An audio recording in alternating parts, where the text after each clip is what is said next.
एक बहुत अच्छा सवाल है। इसमें क्वेश्चन कह रहा है कि eight constant temperature and pressure adsorption of A gas on solid surface occurs spontaneously.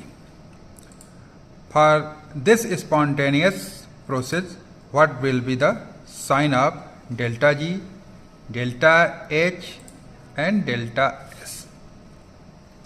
तो हमें पता है कि किसी भी प्रोसेस के लिए अगर वो स्पॉन्टेनियस है तो डेल्टा जी की वैल्यू निगेटिव होनी चाहिए।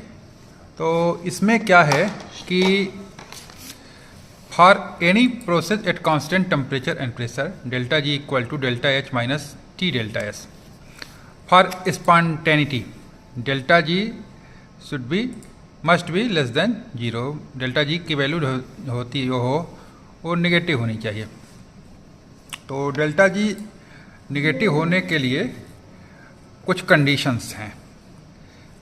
क्या कंडीशंस हैं कि ए वाला टर्म जो है ज़्यादा निगेटिव है इसके तुलना में, या तो डेल्टा एच वाला जो टर्म हो ज़्यादा निगेटिव हो इसके तुलना में, मतलब ये ज़्यादा निगेटिव हो, और इंट्रॉपी की वैल्यू पॉजिटिव हो। यहाँ पे निगेटिव टेम्परेचर तो निगेटिव हो नहीं सकता। तो अगर मान लीजिए इंट्रॉपी घट रही है तो डेल्टा एस की वैल्यू निगेटिव होगी, मतलब delta S equal to delta S final S initial. तो डेल्टा एस की वैल्यू अगर घट रही है, निगेटिव है, तो ए टर्म पॉजिटिव हो जाएगा। ए टर्म पॉजिटिव हो जाएगा तो डेल्टा जी को निगेटिव होने के लिए डेल्टा एच की वैल्यू निगेटिव होनी चाहिए। डेल्टा एच की वैल्यू निगेटिव कब होती है? एक्जोथर्मिक ऊष्माक्षेपी अभिक्रिया में। अगर किसी रिएक्शन में अगर हीट रिलीज हो रही है तो उसको हम कहते हैं एक्जोथर्मिक रिएक्शन। तो एक्जोथर्मिक रिएक्शन के केस में अगर डेल्टा एस की वैल्यू घट रही है और डेल्टा एच की जो एक्जोथर्मिक रिएक्शन में जो इंथैल्पी है, इंथैल्पी चेंज जो है वो ज़्यादा निगेटिव है, तो उस कंडीशन में डेल्टा जी की वैल्यू निगेटिव होगी। आइए देखते हैं आगे कि एडजॉर्प्शन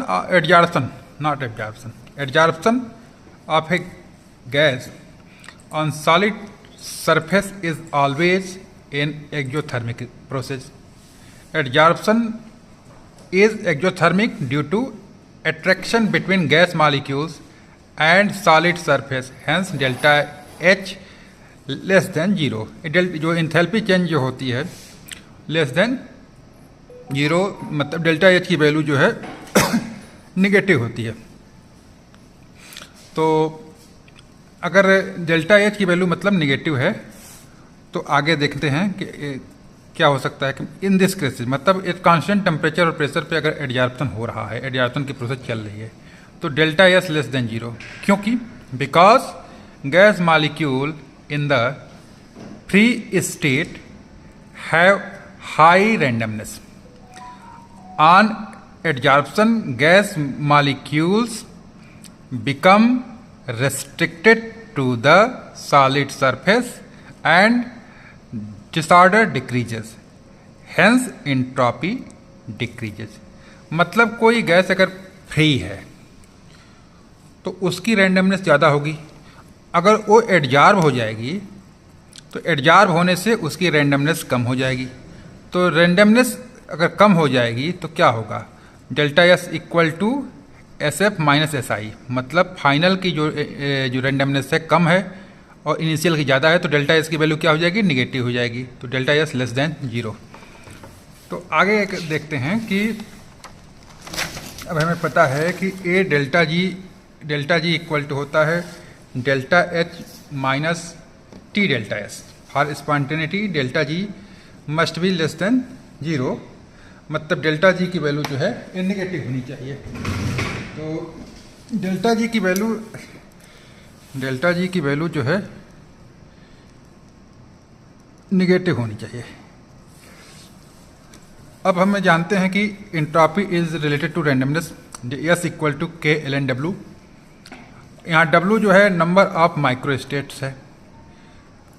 अब क्या हो रहा है कि जब एडजॉर्ब गैस हो रही है तो during adsorption gas molecule move from 3-dimensional free space to 2-dimensional solid surface.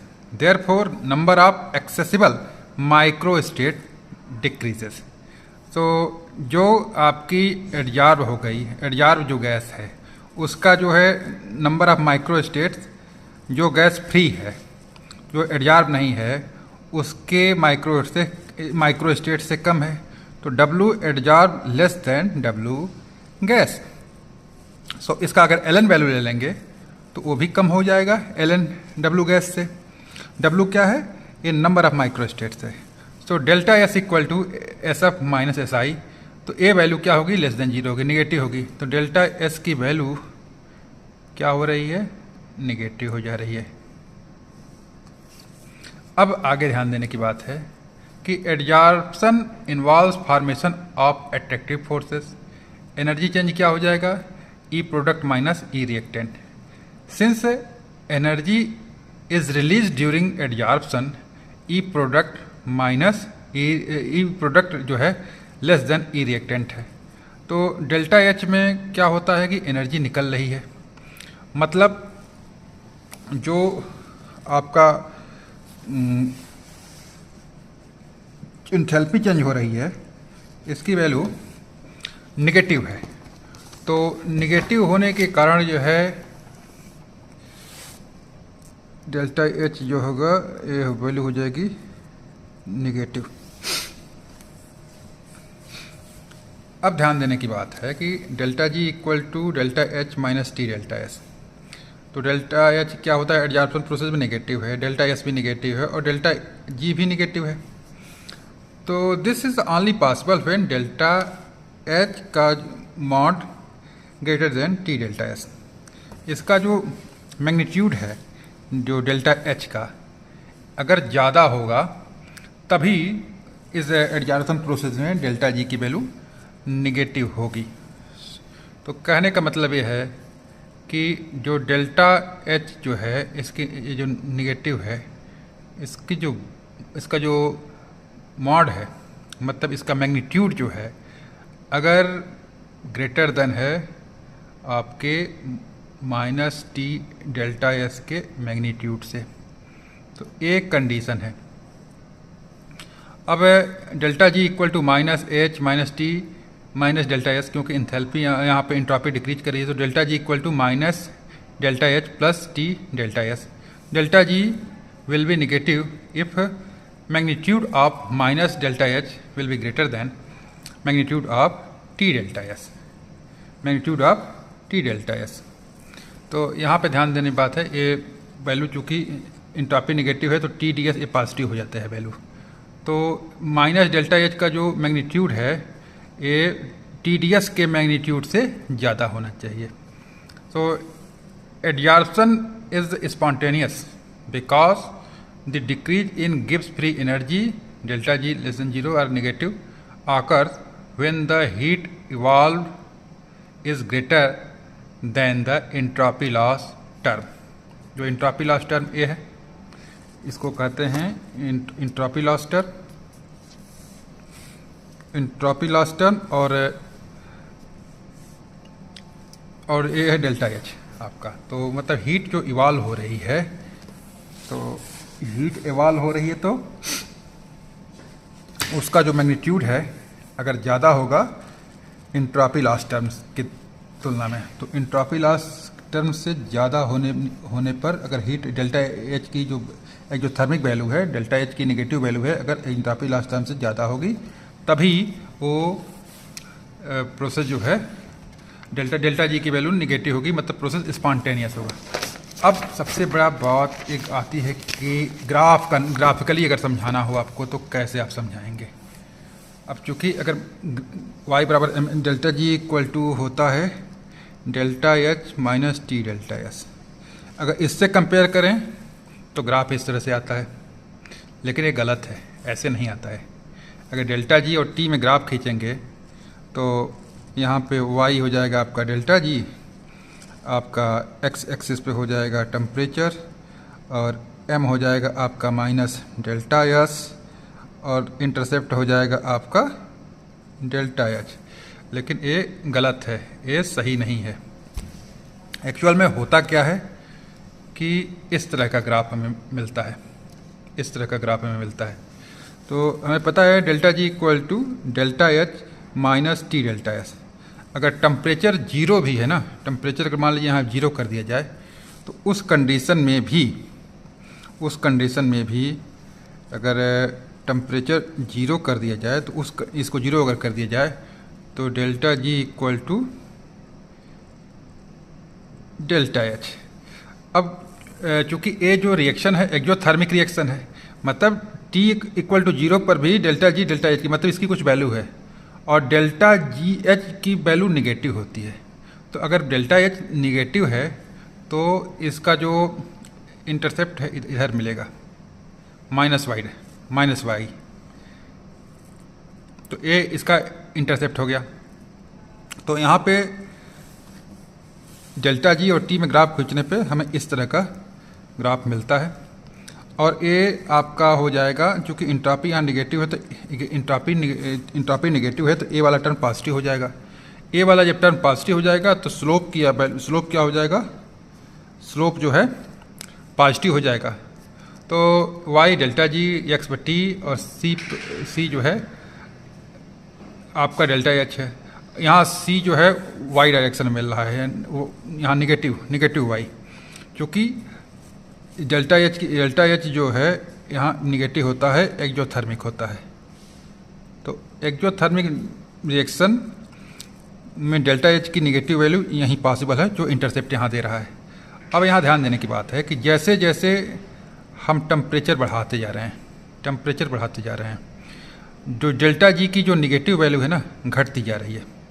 अब जैसे जैसे यहाँ टेम्परेचर बढ़ाइए तो टी इक्वल टू जीरो पर डेल्टा जी और डेल्टा एच बराबर है।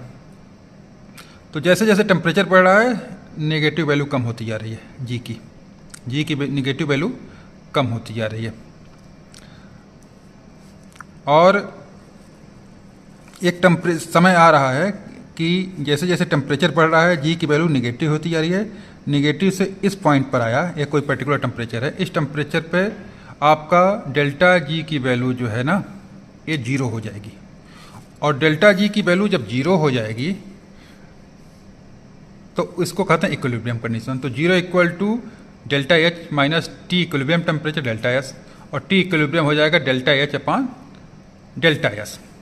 इस कंडीशन में rate of adsorption equal to rate of desorption, मतलब गैस के एडजॉर्ब होने की रेट और गैस के डिजॉर्ब होने की रेट दोनों बराबर हो जाएगी। अब फर्दर जब टेम्परेचर बढ़ाएंगे ना तो डेल्टा जी की वैल्यू जो होगी पॉजिटिव हो जाएगी, मतलब ए वाला जो एडजॉर्प्शन वाला जो हो रहा है वो नहीं होगा। तो ए वाली जो रीजन है, इधर का जो रीजन है, इसमें डेल्टा जी वाला जो टर्म है ना नेगेटिव होता है, यहाँ पे जीरो हो जाता है, यहाँ पे पॉजिटिव होना शुरू हो जाता है। मतलब यहाँ पे इस रीजन में माइनस डेल्टा एच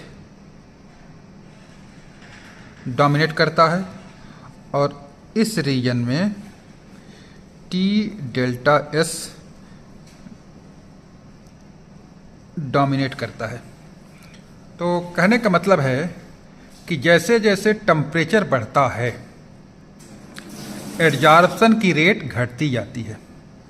जैसे जैसे टेम्परेचर बढ़ाएंगे धीरे धीरे घटती जाएगी, इक्विलिब्रियम पे जा कर के जीरो हो जाएगी, मतलब डेल्टा जी की वैल्यू जीरो हो जाएगी। अगर फर्दर टेम्परेचर हम बढ़ाएंगे तो एडजॉर्प्शन की डिजॉर्प्शन शुरू हो जाएगा। तो इस कंडीशन में मैंने हम क्या समझे कि एडजॉर्प्शन में the thermodynamic behaviour of adsorption process हमने समझाया कि इस तरह का ग्राफ मिलता है। पहले अगर डेल्टा टेम्परेचर अगर जीरो भी है तो डेल्टा एच की वैल्यू कुछ होती है, वो डेल्टा एच चूँकि ये एक्सोथर्मिक रिएक्शन है तो निगेटिव डायरेक्शन में मिलते हैं, माइनस वाई में जो वैल्यू यहाँ पर काट रहा है माइनस वाई कोऑर्डिनेट पे, तो ये आपकी इंटरसेप्ट की वैल्यू देगी। ये इंटरसेप्ट जो है आपका इंथैल्पी चेंज के बराबर होगा। इंथैल्पी चेंज चूँकि यहाँ निगेटिव है, एक्सोथर्मिक रिएक्शन है, तो ये इस कोऑर्डिनेट में मिल रहा है। अब इसमें एक ग्राफ से एक चीज़ और समझ में आती है कि जैसे जैसे हम टेम्परेचर बढ़ाते जाते हैं डेल्टा जी की जो निगेटिव वैल्यू है, डेल्टा जी की निगेटिव वैल्यू है वो घटती जाती है, और एक पॉइंट पर आ कर के डेल्टा जी की वैल्यू जो होती है निगेटिव से 0 हो जाती है। इस टेम्परेचर पर rate of forward reaction equal to rate of backward reaction means rate of adsorption equal to rate of desorption. इसको कहते हैं इक्विलिब्रियम टेम्परेचर। अब इक्विलिब्रियम टेम्परेचर के जो नीचे का टेम्परेचर है, इसमें जो है माइनस डेल्टा एच वाला जो टर्म है, ये मतलब इंथैल्पी वाला टर्म जो है ये डोमिनेट करता है, और इक्विलिब्रियम टेम्परेचर के ऊपर जो है ये इंट्रॉपी वाला जो है जो फैक्टर टर्म है, ये इंट्रॉपी लास्ट टर्म है, ये वाला इंट्रॉपी वाला जो टर्म है ये डोमिनेट करता है। तो टी डेल्टा एस ऊपर डोमिनेट करता है और एच वाला टर्म इधर डोमिनेट करता है। तो इसीलिए जो एडजॉर्प्शन प्रोसेस है वो लोअर टेम्परेचर पे ज़्यादा होती है, और टेम्परेचर जैसे जैसे बढ़ाते हैं रेट ऑफ एडजॉर्प्शन घटता जाता है। तो एक और कॉन्सेप्ट बहुत अच्छा है कि बहुत लोग कहते हैं कि एडजॉर्प्शन बढ़ता कैसे है। लोग कहते हैं प्रेशर बढ़ाने पे एडजॉर्प्शन जो है बढ़ता है, रेट ऑफ एडजॉर्प्शन बढ़ता है। फिर एक कहते हैं कि अगर सरफेस जो है एडजॉर्बेंट जो है अगर फाइनली डिवाइडेड हो, मतलब फाइनली डिवाइड निकल यूज करते हैं, तो अगर फाइनली डिवाइडेड हो तो सरफेस एरिया बढ़ जाती है। सरफेस एरिया बढ़ जाती है तो रेट ऑफ एडजॉर्प्शन भी बढ़ जाता है।